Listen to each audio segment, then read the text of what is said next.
UNESCO describes traditional craftsmanship as the most tangible manifestation of intangible cultural heritage. There are numerous expressions of traditional craftsmanship present in all cultures and societies. Quite often, there is an interconnection between handmade crafts and immaterial art forms such as music and dance. In the pre-colonial kingdom of Bamoun in Cameroon, ceremonies such as state festivals, royal weddings, and funerals were marked with song and dance. During these celebrations, intricately handmade wooden face masks decorated with glass beads, cowrie shells, and even bronze sheets were worn by the dancers and left a vivid impression on anyone who saw them. A number of these masks, as well as other traditional crafts from communities in Cameroon, make up a part of the Reiss-Engelhorn Museen's collection of African artifacts. The museum, simply known as the REM, obtained many of these artifacts from Franz and Pauline Thorbecke. So, who exactly were Franz and Pauline? How did they acquire these artifacts? And just how are they connected to Cameroon? Hello and welcome to A Trail of Artefacts. I am your host, Cheruto. In this podcast miniseries, we tell the stories of artifacts taken from the German Empire's former African colonies, the people who brought them to Mannheim city, and how these artifacts became a part of the REM's World Collection. This podcast is a project by kulturweit tandems of the German Commission for UNESCO in cooperation with the Reiss-Engelhorn Museen. If you wish to listen to this podcast in German, click the link in the description for access to all our uploaded episodes.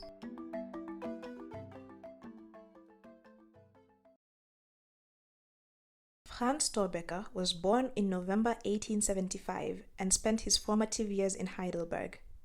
As a little boy, he had an asthmatic condition that hindered him from participating in many activities.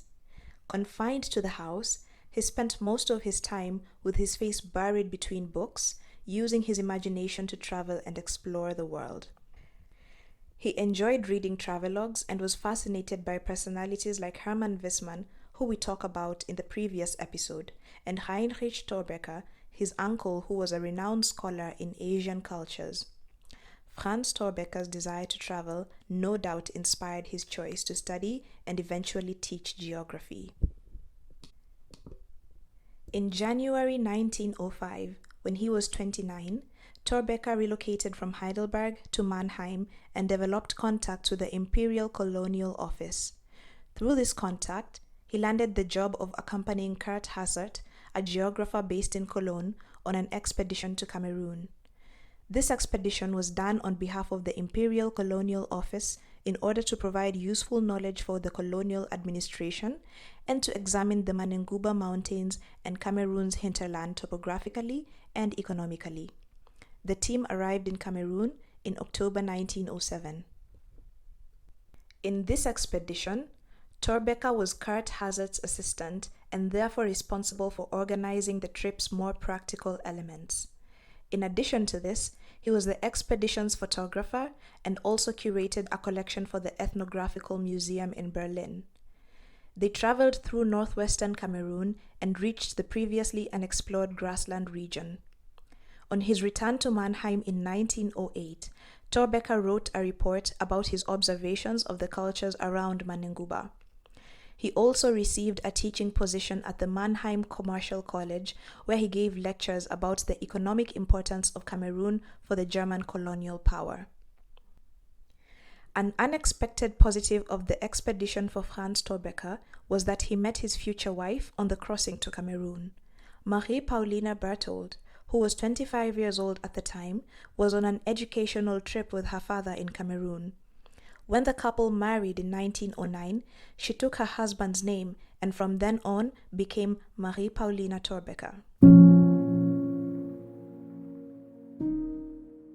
In 1911, Franz Thorbecke turned his report about the Mannenguba region into a dissertation and began preparing for another expedition to Cameroon, this time as the leader. The expedition was on behalf of the German Colonial Society, known in German as Deutsche Kolonialgesellschaft, DKG in short. This society, which worked to promote the ideologies of German colonialism and expansion, wanted the highlands of central Cameroon explored, especially the area west of the Mbam River. This planned journey almost failed because Franz Thorbecke insisted on taking his wife with him. Some members of the DKG were skeptical about a woman's participation in the expedition, claiming that she would be a hindrance. But Franz Thorbecke refused to leave without her, and the DKG had no choice but to grudgingly consent to her presence. After all, Marie-Pauline Thorbecke was a rather energetic lady, they ultimately argued. She could possibly be useful and a valuable incentive for her husband. However, she would not receive a salary and would have to pay for the travel expenses out of her own pocket. To fund the journey, the Thorbecke's raised 10,000 Reichsmark of their own funds and asked the Mannheim City Council for a financial contribution of the same amount. In exchange, Franz Thorbecke will curate a collection for the city's planned colonial museum. The largest funds were pulled from the DKG, which contributed a total of 20,000 Reichsmark for the expedition. In return, the society hoped to obtain results that would be useful for colonial practice. These included, for example, information on agricultural production possibilities, soil conditions, settlement conditions, and population density. Proposed routes for the expansion of the railroad network were also important. This shows how scientific expeditions were harnessed to strengthen the German colonial project. In the case of Franz and Marie-Pauline Thorbecke, the collaboration was done out of full personal conviction for the German colonial policy, as will be heard later in this episode. The Thorbecke's departed for Cameroon in October 1911, accompanied only by a geographer named Leo Weibel as the expedition assistant. By the time they made this trip, Cameroon had been a German colony for 27 years. The German flag was planted in Cameroon in July 1884. This was 4 months before the start of the Berlin Conference that led to the partition of Africa. In all the years leading up to Franz Thorbecke's second expedition, there had been very little exploration of the Cameroon interior. Attempts by European explorers to gain access to the hinterland in order to acquire goods more cheaply had been met with bitter resistance from local communities. All this changed in the 1890s when European colonial armies added the newly invented machine gun to their arsenal, thereby gaining an advantage in battles with Africans. Once the interior was opened up, scientific expeditions such as that of the Thorbecke's became increasingly possible.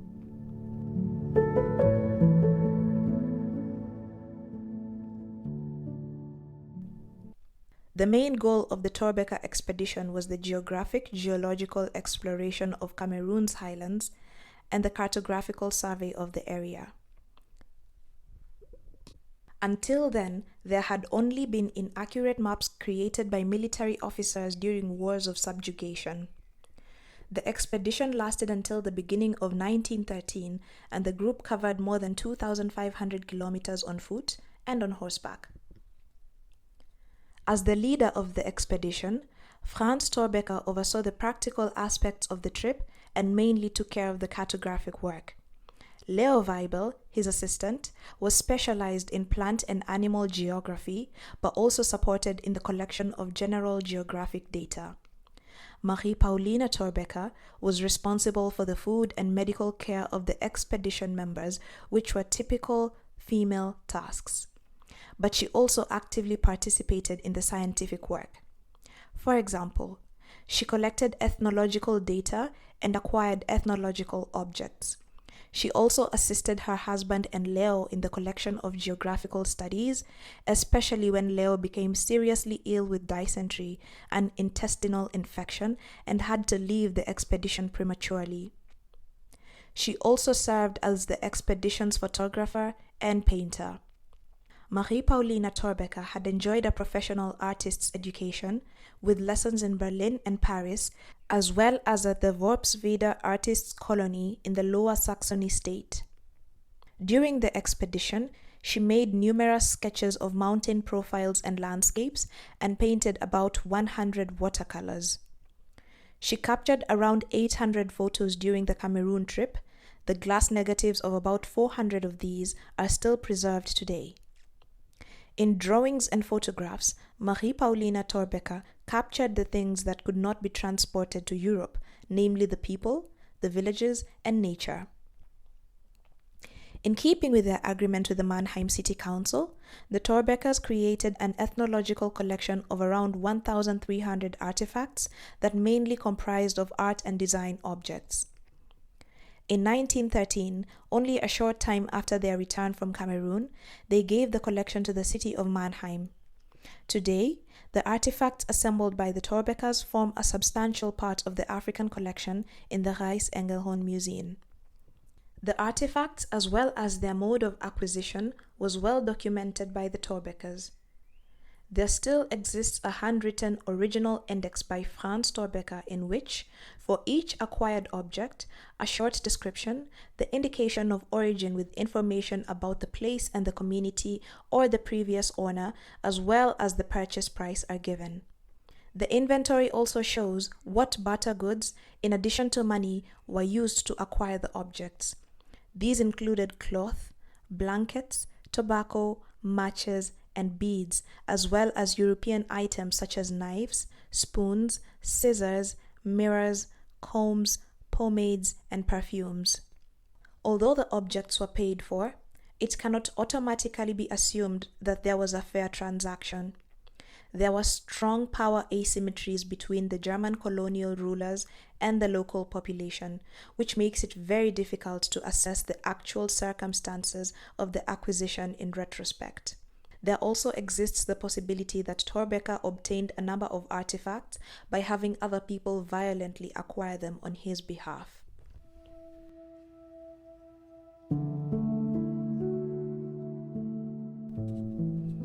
During their time in Cameroon, Franz and Pauline Thorbecke's perception of Africans was no different from that of their European contemporaries. They viewed Africans as primitive, savage, and barbaric, while the Europeans saw themselves as civilized and progressive. As a colonial mistress, Pauline Thorbecke also repeatedly demonstrated this supposed superiority through everyday humiliation towards the staff, when haggling with local trading partners, or if necessary, with violence. In her travel diary, one can read about her treatment of porters. For now, the only way to keep people from pouncing on their food like beasts and snatching as much as possible before it's ready to be distributed is to use the whip. It's often wild when we set out in the morning. They wrestle and scratch like madmen for light burdens, and war like naughty children when they are taken away from them. I had to hit a few people hard on the fingers with my tins because they tried to grab the half-empty crates from under my hands while I was packing. Such accounts were interspersed with commentary that objectified African people, particularly the men. In one such entry, she describes the roars she saw when she entered Douala. They are wonderful to look at, these dark brown, naked figures, who at most wear a narrow loincloth, outdoors, in the sun, against the blue water, in lively, strong movement. This strenuous work has formed the body so magnificently that they look like a flock of walking, gleaming bronzes. The fewer clothes they wear, the more beautiful they are. Desto schöner sind sie. Franz Thorbecke also liked to show off his power. During his research in Cameroon, he invaded the privacy of the local people and repeatedly demanded provisions, space, and porters for his huge caravan. The belief in his own superiority and the infallibility of science prevented any form of reflection, and as a result, the resistance and self-confidence of the local population could not be respected. A good example of this is when Franz Thorbecke slapped a local ruler who refused to provide substitute porters and who had also laughed loudly and derisively in the scientist's face. In retaliation, a spear that was likely intended for Franz was launched into the Thorbecke's tent at night, hitting Marie Paulina in the head. She recovered after receiving treatment at a nearby military station in Yoko. In instances where there was collaboration, particularly by African rulers, a more tolerant attitude was taken up. Such is the case with King Joya, the ruler of the Bamoun community whose kingdom was in the northwest of Cameroon.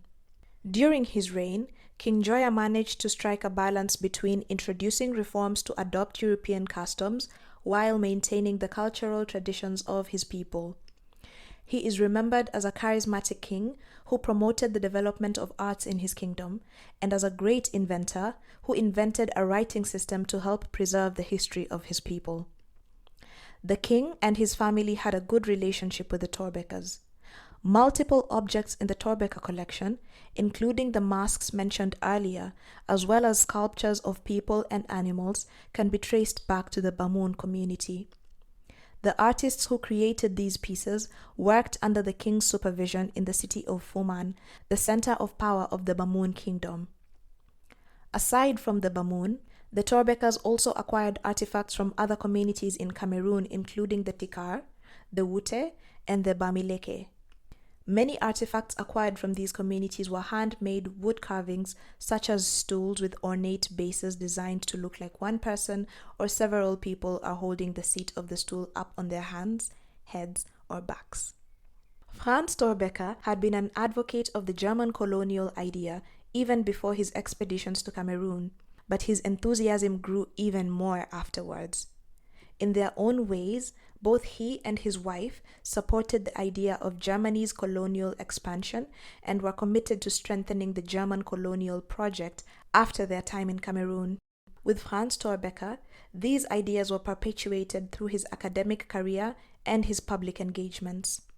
He analyzed the results of his second expedition and published a 5-volume work titled In the Highlands of Central Cameroon. His wife worked intensively on these books as well, and even published the 5th volume herself after Franz Thorbecke's death in 1945. Nevertheless, she was only mentioned in the preface of the first volume as a brave traveling companion. It was only her husband who made a career with the scientific results of the expedition. In 1916, he became the chairperson of the Institute of Geography at the Cologne Commercial College, which later became the University of Cologne. Franz Thorbecke left his mark on the institute, giving lectures with titles such as German Colonies in Africa, African Landscapes and Colonial Spaces, and the Tropics and their Colonial Spaces. His commitment to the German colonial idea went so far that in 1936 he was commissioned by the university's rector to represent him in all colonial issues that would be brought to the university in the future.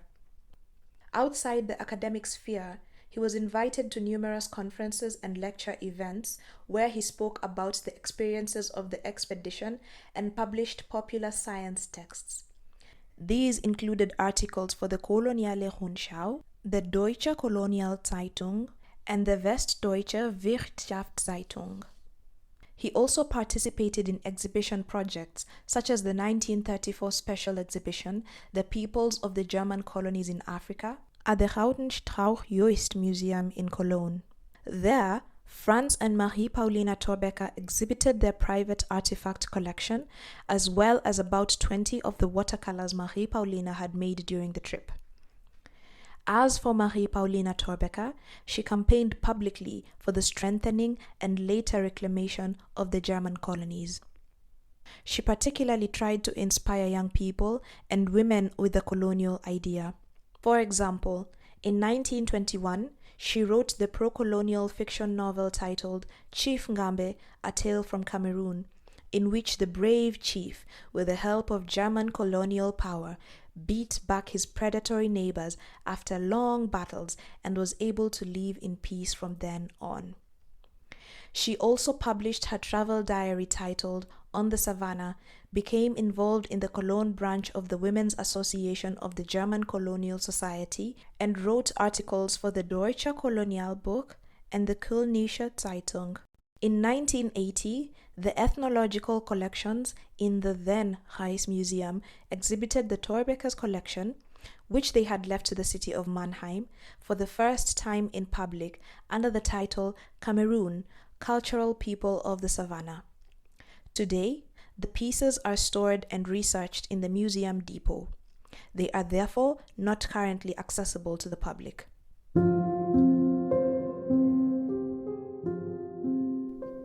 Marie Paulina described their expedition as the high point of their life that brought her husband a fulfillment of his highest expectations, to conduct his research and at the same time serve the fatherland. This gives us a sort of idea of the kind of legacy the Thorbecke's hoped to leave behind. Today, Franz and Marie Paulina are mostly remembered in academic circles for their research, observations, and documentation of Cameroon in the early 20th century. Some of the existing literature presents their expedition, as well as the way they acquired African artifacts, as civilian and peaceful. But in many accounts, their mistreatment of Africans is hardly ever mentioned, and neither is the privilege that their race afforded them as they purchased items for the ethnological collection. This podcast is a mini-series created by Lara and I, Cheruto.